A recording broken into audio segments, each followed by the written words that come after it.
Hi, I'm Michelle Sterling for Friends of Science Society. Emotional appeals on climate can be terrifying. Are we experiencing a nightly walk through the book of Revelations? Or is that hype? Many people paint the issue as black and white. And in fact, there's a psychologist who has a plan to scare people into climate action. But is that based on evidence of climate change? When we look at the evidence about climate change, we find there are 6 facts suggesting that people are exaggerating things for commercial interests in big climate.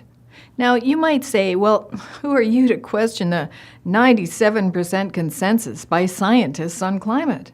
Well, we, Friends of Science, are a small group of qualified Earth, atmospheric, and solar scientists and professional engineers who for 16 years have questioned climate hysteria. We question it because the evidence does not support the claims. We looked at the best-known consensus surveys and we found it's not true that there's a consensus, not at all. Only a very small group of scientists agree with the crisis view, and most scientists do agree there has been some warming since the 1800s, but the cause is disputed. Is it humankind or nature? And in fact, the author of one of the 97% consensus studies, after completing the research, said, "I'm actually more neutral on the issue now." The entire process has been an exercise in re-educating myself about the climate debate. And in the process, I can honestly say that I've heard very convincing arguments from all the different sides. So, there's so much gray area when you begin to mix science and politics, environmental issues and social issues, calculated rational thinking with emotions. That's from M.K. Zimmerman, whose thesis was entitled The Consensus on the Consensus. So when we peel back the climate crisis claims and we look deeply at the evidence, we find there's good news. There's every reason to be optimistic about future climate and our life on Earth. In the 1970s, there was a rise in carbon dioxide concentration and warming that appeared to be in lockstep. That's when people assumed that carbon dioxide drove that warming. But Earth scientists and solar scientists, most of them did not agree then, and our people did not agree, because climate is a very complex, messy, or wicked puzzle. And today we see that warming has flatlined, and temperature changes claimed as the hottest year ever are usually very, very small. So here's 6 points to consider in your climate change discussions. 1. Climate has changed in a cyclical pattern of warming and cooling for thousands of years. If there will be additional warming from greenhouse gas emissions, that is projected by most experts to likely be only a tiny 0.7 degrees Celsius between now and 2100. But how much is that?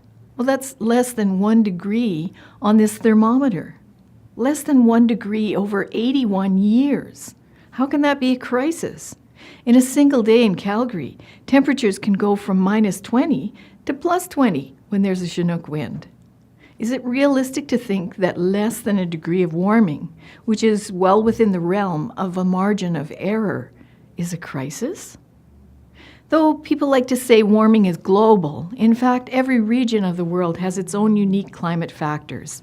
Warming of about a degree will be beneficial to the northern countries, and it may only have nominal impact on hotter countries. In fact, where do people from winter countries go to vacation or retire? They go south, where it's warm. However, there are some indicators that suggest a cooling period may be in process. While the IPCC SR15 report urged that we limit global average temperature rise by 2100 to 1.5 degrees centigrade, according to NASA's GISS data, Earth has already cooled by 1/3 of that amount, by half a degree in the last 3 years alone. Point 2. In cold countries like Canada or Northern Europe, Scandinavia, there are many benefits to warming.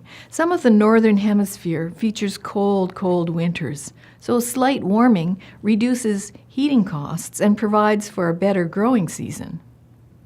Point number 3. CO2 enhances plant growth. NASA satellite surveillance shows that CO2 increase has fertilized plants, dramatically increasing and enhancing crop yields and forest growth. Point number 4. People often claim sea level rise will destroy coastal cities or small islands. But in most cases, the land area of ocean coasts and tropical islands are increasing. Sea levels on coasts are affected by land subsidence, groundwater withdrawals, changes of silt patterns, and land erosion. Remember that some 68 million people a year land at Schiphol Airport in the Netherlands, which is 3 meters below sea level. No one seems alarmed about that. Point number 5. We're often told that weather will become more extreme. But in fact, the worst storms and most erratic weather was in the Little Ice Age, so frightening that people were burned at the stake as witches for committing the crime of weather cooking with the help of Satan. Warming trends actually reduces storm intensity. And finally, for most agriculture-based and industrialized nations, warming is net economically beneficial to society. In fact, while many people say that the Nobel laureate William Nordhaus has a plan that we should follow, Robert Murphy's assessment shows it would cost something like $14 trillion. And while doing nothing would only cause $3 trillion in projected damage. So economically, it would be better to do nothing. So why don't you ever hear about this? Why only from us? Well, there's a group of green billionaires who have funded environmental groups for millions and millions of dollars every year for a decade to push their vested interest plan for global cap and trade, carbon taxes, and renewables. According to Matthew Nisbet's study, these green billionaires have also been funders of academic work and nonprofit journalism. So you can see why you never hear the scientific views that we've just described. Our voice is drowned out by big climate and big green. So there's every reason to feel calm and optimistic about life on Earth and future climate, and our ability to adapt to whatever changes may come. As a society, we should be prepared for warming or cooling. We should be prepared to respond to extreme weather events. They've always happened and always will. And we should not be scared into climate action by people who are not willing to discuss these 6 points that I just made. Make sure you bring up these points when people talk with you about climate change. Demand open, civil debate on climate. For Friends of Science Society, I'm Michelle Sterling.